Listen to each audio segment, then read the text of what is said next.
Hello, my name is Chad Stewart, and I am here with John Nixon. And John Nixon is the senior pastor at the Takoma Park Seventh-day Adventist Church. And uh, this conversation is unscripted. We don't have any uh, preset questions. Really, this is about conversation I want to have with John, and we basically want to invite you in to be able to experience some of this. And I want to have a prayer, and then afterwards, I want to tell you a little bit about uh, kind of my conviction on why this conversation is one that I need to have, and hopefully then it'll also be a blessing to you. So let's pray, and then we will talk. Lord, thank you so much for John. Thank you for the chance that he and I have to visit this afternoon. I pray for your blessing upon our conversation, and I pray that you will lead and guide everything that we say. As he shares his experience, help my heart to be open, and those that are listening, help their hearts to be open as well. That we will have better understanding within, I think, particularly within the white community, of the black experience, and not just in society, but even within the church. And so, Lord, speak to our hearts, to our minds today, and help us to be open to you, Jesus, in your name. Amen. Amen. So, John and I figured this out, John. We've known each other for 17 years. Take back a long time, 17 buddy. years. I was trying to figure out when it was. Yeah. And we're not bosom buddies, but we've always been friends. When we were in seminary together, John and I would play golf together, and I was a part of a thing called Fusion, and so that connected me with a larger group of black friends than I'd ever had in my life. I think during that time, John and I had maybe one conversation really about race, and that's part of the reasons why I asked him to have this conversation, is because I remembered one little thing he said from that conversation. I mentioned that to you when I invited you to have this conversation. Um, and then I know that we talked about, like, hey, if we ever work in the same area, then it'd be nice if we do a better job of collaborating on things. Black churches, white churches, whatever it may be, or predominantly Anglo churches, predominantly black churches, however you want to classify our churches these days. Yeah. And you even brought this up when you had your installation and I remember, and I go, oh yeah, we did talk about that. And yet we haven't been very good at it, because we actually both pastored at a time in Georgia in the South. And I can't say we did anything together except say hi to each other at meetings once in a while. Yeah. And then we've been here for, how long have you been here, John? 2 years. 2 years. So we've Yeah. been in the same area for 2 years now. And while we've connected and we've talked about various other things, we have never really talked about this issue. Yeah. The reason I say all this and I give all this intro is, here I've been friends with John for 17 years. And the thing that struck me in this whole conversation that's being had in our society, and actually I get emotional about this because I am thinking about your sermon, and I was tearful because I was thinking to myself, here's a friend of mine, someone I would call a friend for 17 years, and you shared some of your story in that, and I've never even asked you about this. Never even talked to you, like, so hey, what's going on? What does this feel like? What is this like? Yeah. And so I want to say, first off, forgive me for that, because Yeah. if, you know, when you were sick, I mean, you had some cancer at one point in time, I text you and I say, hey, how are you doing? Right. Uh, if you were going through some other trial, I would check in on you. And yet I think as a white person, we don't think of this as a real struggle that actually exists within the black community. So I'm sorry, and forgive me for that. I feel like that's a flat side of my friendship towards you, and so I'm sorry about that. That said, here we are. Past is a past, going forward. Yes. So I wanted you to share with us a little bit about, like, just help me, help those of us in the white community to understand what it is to be.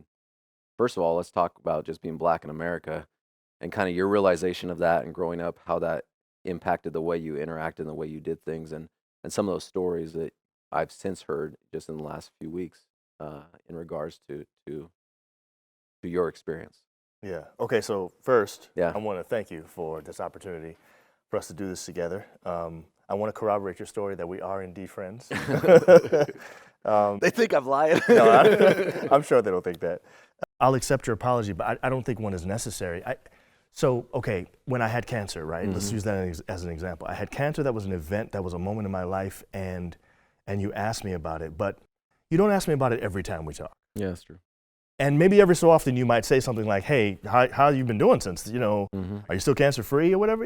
It's cool, But I wouldn't expect that my being black in America would have been something you would have wanted to talk about with me as a casual conversation. In fact, I would say, especially early on, that might have been a little bit weird. I would have been like, whoa, where's this coming from? So what I do love, though, is that in the height of what's going on right now in the country, that you have that sense that now I should talk to John about his cancer. See what I'm saying? I think that's appropriate. I think, so if I was giving advice to my white friends about what they could do to be more sensitive toward their friends who are black or people of color, I would say when something like this is going on, where it's sort of like everybody's talking about it, don't not talk about it. Don't be the one that's not saying it. Yeah, because your black friend is now going to wonder what that means. They're going to wonder, why don't you want to talk? Why don't you want to say anything? I'm getting complete strangers saying to me, I'm sorry that this is going on, or just concerned about how I'm doing. I would expect a real friend would want to know. And so I do find this conversation today confirmation of our true friendship. That during this time you had the courage to say, hey man, why don't we talk about this and let's do it on camera because maybe it'll help our church members. So anyway, so thank you. Yeah. And just to let you know, I don't think that's not a flat side of your, I don't know how you put that. You said it's a flat side of your friendship. I don't feel that way. I mean, that's a big aspect of who you are.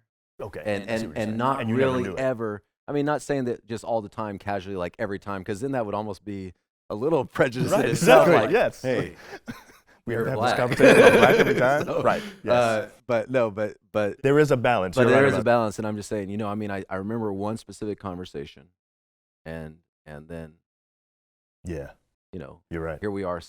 We're not having the next conversation till 15 years later. Right. That's what point. I guess I'm saying. Yeah. Okay. So let me give you a kind of a perspective on my life as a black man in America. There are things that you learn about life when you're younger that let you know. It's like a reminder, I'm not like everybody else. And there are things that you end up just learning to live with. And so they're a part of your everyday life, and they become normal to the point where you always are aware that it's there, but it's not like an extra struggle. It's just what life means now to be black in America. So for instance, growing up when we were kids, if we would go into a grocery store or to a convenience store or anything like that, we learned never to put your hands in your pockets while you're going through the aisle because that looks suspicious. When a black guy puts his hands in his pockets, what did he just steal? And I'm a pastor's kid. My brother and I have a sister too, so there's three of us. We grew up, with a father and mother who taught us how to live real Christian lives and things like that. So I wasn't raised as a criminal. Yeah. I didn't have criminal intent when I went to a store or anything like that. But the way that I was looked upon when I would go into a store was similar to that of a criminal, at least from my perspective is what it felt like. We would be followed around the store. If there was we would call them rent-a-cops. If there was a rent-a-cop in the store who was in charge of making sure that nobody was shoplifting, sometimes somebody would follow me around and I'd be looking around like, why is this guy following me? Oh, okay, I know. You know what I'm saying? That kind of thing. You just kind of live with that, and you're not looking for any pity or anything. I'm not necessarily trying to get anybody to feel sorry for me or anything. It's just kind of the way that it is. When I got to high school, learned how to drive and everything, I would get pulled over pretty regularly. I grew up in several parts of the country because my dad was a pastor, so we moved around a lot. But in high school, I lived 4 years, all 4 years of high school in Massachusetts. It was central Massachusetts. And there were a couple of towns that were notoriously racist. One was called Bolton, Massachusetts. The other one was Sterling. And anytime you drove through those towns, and sometimes you had to, because to get from Leominster to Clinton or Lancaster, wherever we were going, we might have to go through those towns. You would always be extra careful to keep every driving law that there is. No rolling stops, no speeding, nothing. You try to do that anyway, but in those towns you really did. And no matter what, man, I mean, it's crazy. I'd be doing nothing. We would get pulled over all the time. My brother and I kind of counted to see how many times we got pulled over. And in a 3-year period, because it was happening so much, we got pulled over like 16 times. And never once did we get a ticket. Never once we ever had a citation at all. And so we coined this phrase, we were just driving while black. Yeah. And there was always a bunch of us in the car, it'd be 2 or 3 of us, maybe 4. And there was something about seeing, which is what, this is the interpretation we got. There was something about seeing a car full of black men that somehow seemed dangerous.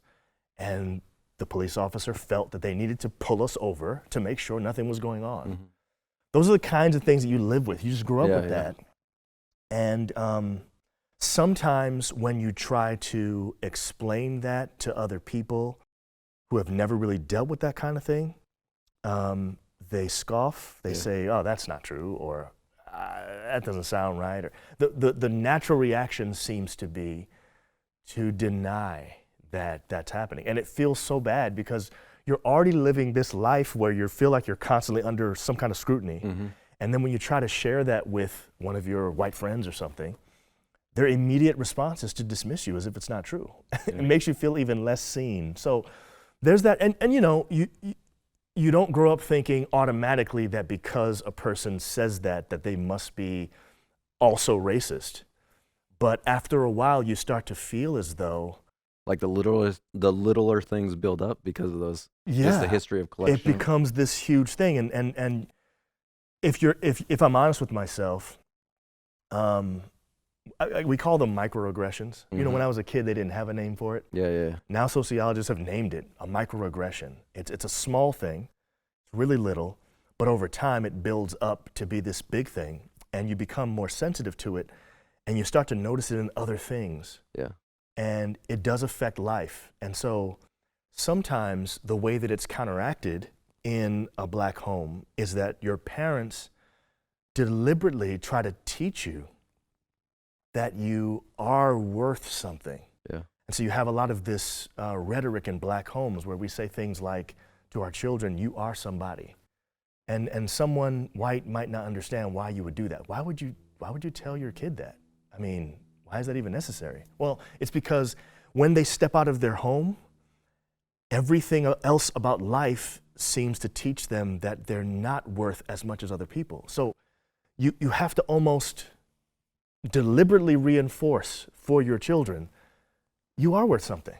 And so maybe in homes where, let me ask you this, sorry to interrupt you, but in homes where maybe that isn't, you had parents that did reinforce that, right? Your value, your value in Christ, yes, your absolutely. value just as a human being, your value to them.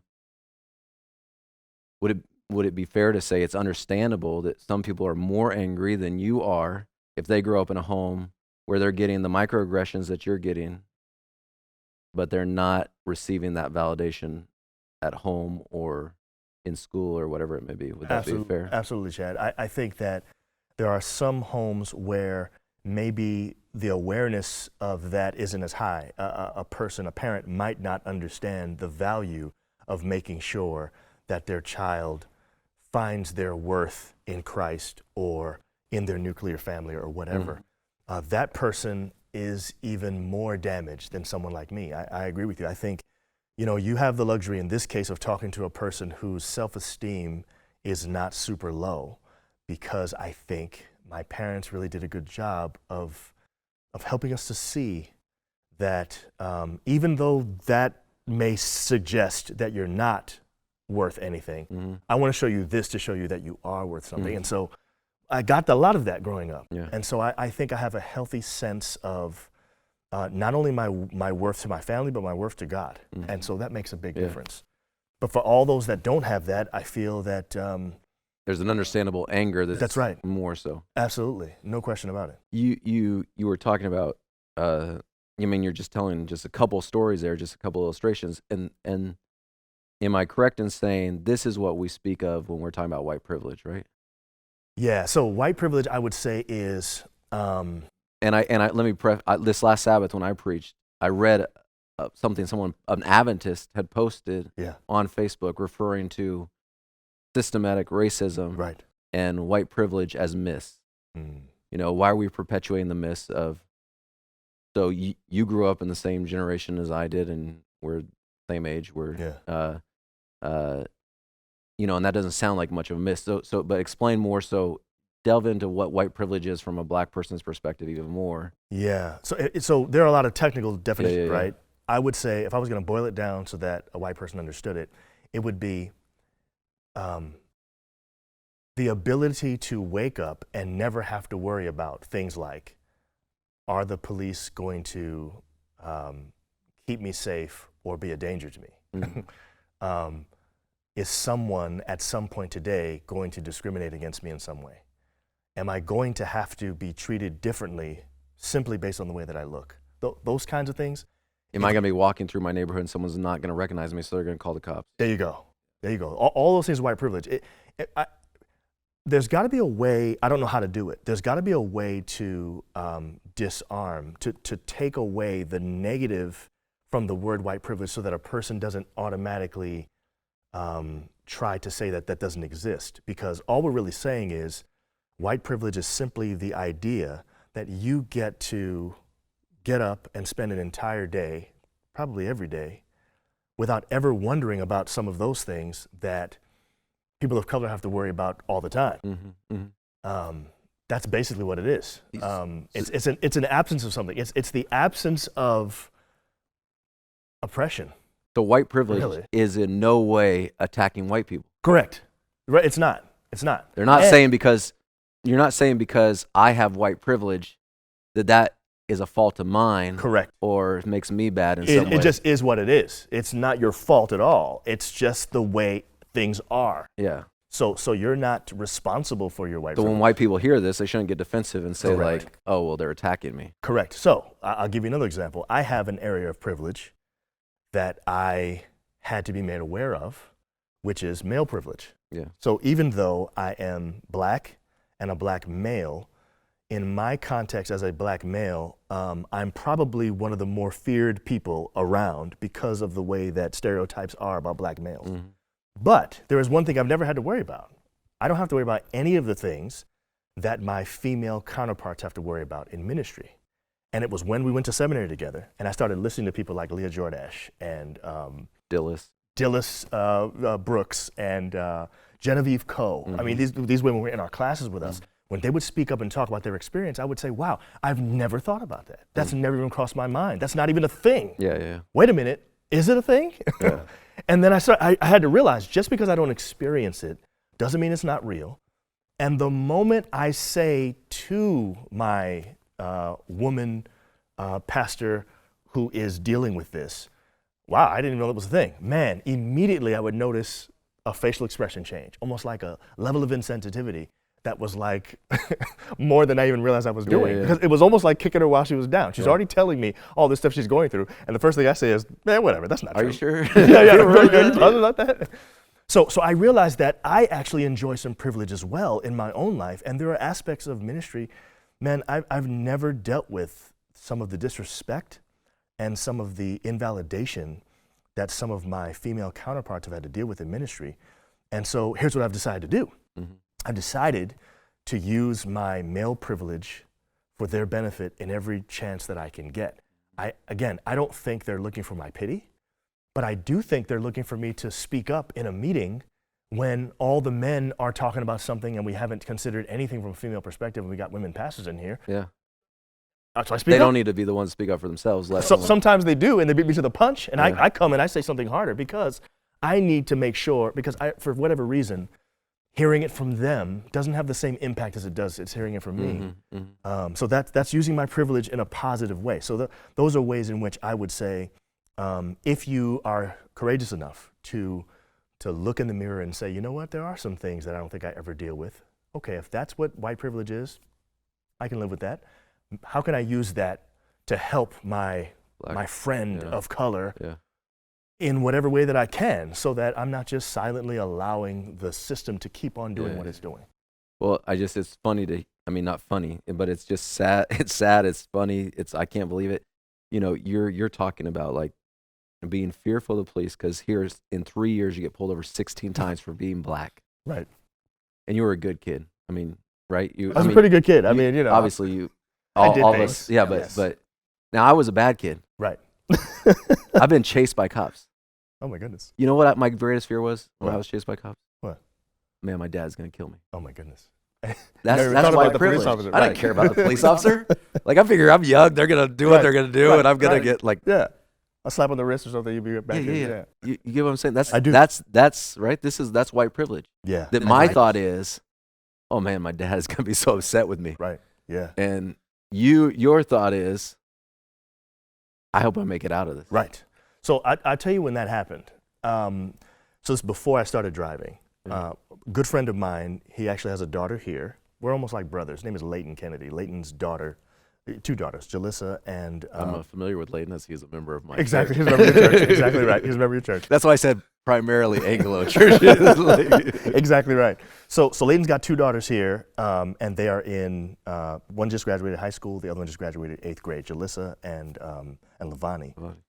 We're very close, and we grew up together in Massachusetts. So Leighton's younger brother Sheldon and I are in the same class, and then I've got a younger brother Paul who's a year behind me. So the 4 of us would always do stuff together because Leighton was old enough to drive and we were not. So we'd always go places with Leighton. And we were recounting the story the other day, and I don't remember the details exactly. We can't remember, we were either coming back from Singspiration, which is basically like a Friday night event at church, or we were coming back from playing basketball one night. I don't remember which one it was. Whatever it was, we got pulled over on our way back home. We were heading to Leominster, and I don't remember what route, maybe Route 9 we were on. And this police officer pulled us over, and it was on a dark street with no lights. And I wasn't old enough to drive, so I may have been 15. So Paul was probably 14, somewhere in there. And this officer acted differently from the other officers that had pulled us over in the past. Any other kind of pullover situation I've been in. He came up on the right side of the car instead of the left. It took him a long time to get out of the car, and before he got out, he put on his huge bright light. So that sort of made us wonder, what's going on here? This is weird. When he came up to the door, we saw him, he unbuckled his gun and put his hand on the gun. And now we're like, whoa, what in the world is this? So he rolled down the window. I was sitting in the front seat, and Leighton's over there driving. I roll down the window, and the cop is talking to me, saying whatever. I can't remember what he's saying. And my brother, who's in the back seat, does something that all black people know not to do. He says to the officer, why are you treating us like criminals? Like, just like that. Why are you treating us like criminals? So Leighton immediately is like, Paul, go ahead. Shut your mouth. Yeah, because this is the fastest way to end up, not coming back home. But Paul, in his 13, 14-year-old mind, he couldn't understand why this officer was, by the way, I need to just say this. Leighton and Sheldon are pastor's kids too. So their dad's a pastor, so was I. So you got 4 pastor's kids in the car. And I think we were coming back from Singspiration. That's what I remember. Leighton thought it was basketball. I don't remember. But the point is, here we are coming back probably on Friday night from a Vespers, basically. 4 good kids, and Paul just can't understand why we're being treated like criminals. And the officer said something. He said something like, it's dangerous out here, and there's 4 black people in a car, and I got to make sure I get home at night. Something to those effects, something to that effect. And it immediately said, okay, I see how he sees us. We're just 4 black criminals, and we're a threat to him. He's worried that something's going to happen based on whatever concept he has about what it means to be a black male, that one of us has got a gun or something, and he felt scared for whatever reason. And that right there just changed everything for me. From that moment on, I said, this guy does not think he's here to protect me. This guy thinks he has to be protected from me. Oh, wow. And that's the essence, I think, of white privilege. I don't think most white people think that a police officer is going to be afraid of them and feel like they've got to be protected from them. You know what I'm saying? Yeah.